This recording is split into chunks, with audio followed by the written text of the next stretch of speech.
یہ ابھی ایک رکا میرے پاس پہنچا ہے اور کسی بھائی نے یہ مسئلہ پوچھا ہے. آپ سوال سنیں پہلے.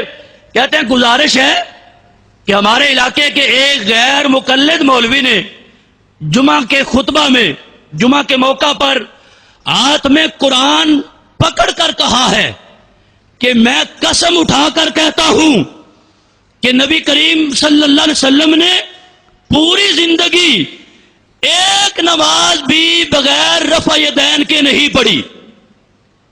الہ سن لیا آپ نے. کہتا ہے قرآن ہاتھ میں پکڑ کے قسم اٹھا کے کہتا ہے ایک نماز بھی اللہ کے حبیب علیہ السلام نے بغیر رفع یدین کے نہیں پڑھی. آگے کیا لکھتا ہے؟ کہتا ہے جس سے مسلک اہل حدیث کی صداقت واضح ہوتی ہے. اب غور کرو، میں نے کہا جھوٹ بولے تو مسلک کی صداقت واضح ہوتی ہے. میں چیلنج سے بات کر رہا ہوں، یہ بندہ فراڈی بندہ ہے. منبر رسول پہ بیٹھ کے اس نے جو بات کی ہے اور جو دھوکہ دینے کی کوشش کی ہے، اگر اس میں کوئی غیرت نام کی چیز موجود ہے تو جو مسئلہ رفع یدین کے بارے میں اختلافی مسئلہ ہے، پہلے رفع یدین کے بارے میں تو اختلاف ہی کوئی نہیں، جو اس نے مومل جملہ بول کے عوام کو دھوکہ دینے کی کوشش کی ہے کہ رسول اللہ نے ایک نماز بھی رفع یدین کے بغیر نہیں پڑھی، اس سے مراد پہلا رفع یدین ہے. غور کرو غور کرو. لیکن ان کا موقف کیا ہے؟ یہ تو ہمارا موقف ہے نا کہ پہلا رفع یدین ہے، اس کے علاوہ کوئی رفع یدین ہے. ان کا موقف کیا ہے؟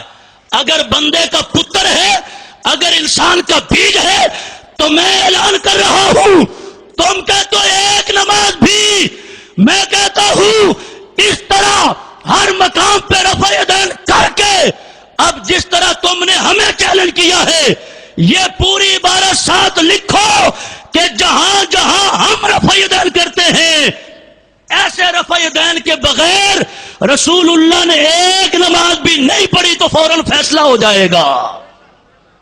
یہ دھوکہ ہے، یہ فراڈ ہے. عوام کو دھوکہ مت دیجیے.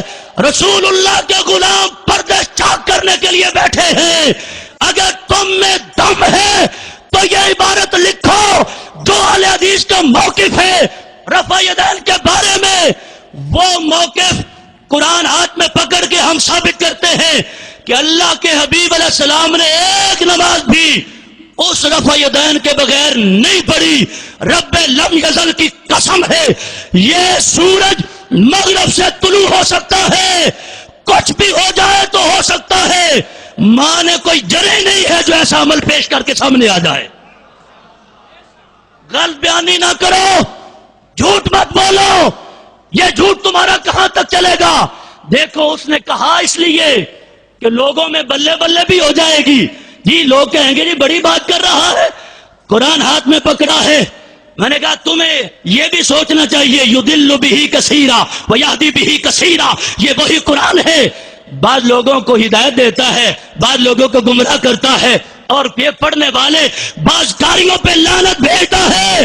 اب مجھے بتاؤ، ایمان سے اگر یہ سب سے بڑا جھوٹ منبر رسول پہ بیٹھ کے جمعے والے دن روزے کی حالت میں قرآن ہاتھ میں پکڑ کے اگر اس نے یہ اعلان کیا ہے تو بتاؤ کتنا بڑا جھوٹ بولا ہے. یہ تو ہو ہی نہیں سکتا. کہا صرف اس نے اس لیے ہے کہ بالآخر یہ تو میں اپنے مجمع میں بیٹھا ہوں تو لوگ میرے رفع یدین کا نام لوں گا تو لوگ پکے ہو جائیں گے. لیکن وہ یہ اس لحاظ سے کہہ رہا ہے کہ شاید میں گرفت سے بچ جاؤں، کیونکہ میں یہ کہوں گا کہ آقا علیہ السلام نے کوئی نماز بھی نہیں پڑھی، پہلی مرتبہ رفع یدین کیا. جی یہ وضاحت نہیں کی تو یہ جھوٹ بول کے لوگوں کو خراب مت کرو.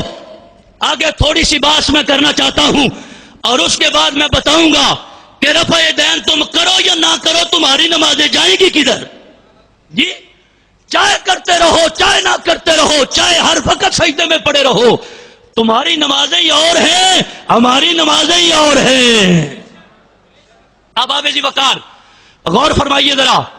رسالت میں آپ صلی اللہ تعالی علیہ وسلم کے فرامین کی روشنی میں آمین کا مسئلہ ایک نماز کے اندر امام کے پیچھے بعض لوگ اونچی آواز سے آمین کہتے ہیں، تو آپ کو پتا ہے ہر موضوع پہ 20 دلائل موجود ہیں، لیکن وقت کی نزاکت کو ملحوظ رکھتے ہوئے میں اتنی گزارش کروں گا، سید عالم صلی اللہ تعالی علیہ وسلم کا اپنا طریقہ کیا ہے۔ حضرت وائل رضی اللہ تعالیٰ عنہ اس حدیث کو روایت فرماتے ہیں، ان النبی صلی اللہ علیہ وسلم قرأ غیر المغضوب علیہم ولا الضالین فقال آمین۔ آقا علیہ السلام نے جب قرات کی ہے تو ولا الضالین پہ جب پہنچے ہیں تو امام الانبیاء صلی اللہ تعالی علیہ وسلم نے آمین فرمائی ہے۔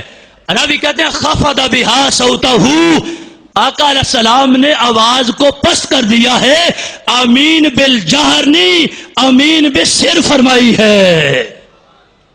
ہمارے لیے حکم ہی یہ ہے، آقا علیہ السلام نے یہ بھی ارشاد فرمایا ہے کہ میرے غلاموں اس طرح نماز پڑھو تو اس طرح آمین کہو، ملائکہ بھی آمین کہتے ہیں، امام بھی آمین کہتا ہے، فمن وافق تامینہ تامین الملائکہ غفر لہ ما تقدم من ذنبہ، فرمایا جس کی آمین ملائکہ کی آمین کے موافق ہو گئی اللہ سارے گناہوں کو معاف فرما دے گا۔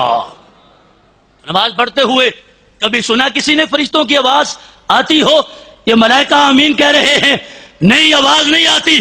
یہ بھی آقا علیہ السلام نے فرمایا کہ میرے غلاموں امام بھی آمین کہتا ہے۔ یہ کیوں فرمایا؟